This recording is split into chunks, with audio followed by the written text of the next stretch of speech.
bagaimana kesiapan sekolah dan juga anak-anak dan orang tua yang mengantarkan pertama kali masuk sekolah. Dan kami mengunjungi di wilayah Meraksa, di mana wilayah ini banyak yang mengatakan dari sisi pemerataan pendidikan harus dilakukan pemerataan. Saya melihat semuanya cukup bagus dan insya Allah pemerataan pendidikan ini kan tetap harus dikonsentrasikan di dalam masa jabatan kami agar semua sekolah itu setara insya Allah. Ya, mungkin kalau kita lihat fasilitas, rasanya juga fasilitasnya cukup memadai ya.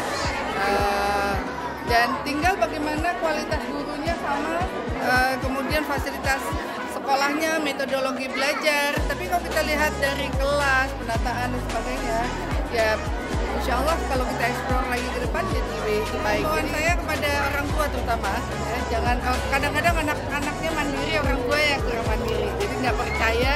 Jadi percayakan bahwasanya anak-anak ini udah masanya mereka untuk bisa mengenyam pendidikan dan didukung dan dijaga. Yang penting kasih sayang itu adalah nomor satu, keterlibatan kedua orang tua, kemudian komunikasi antar guru dan orang tua ini sesuatu hal yang sangat penting. Insya Allah anak-anak ini akan tumbuh dengan baik.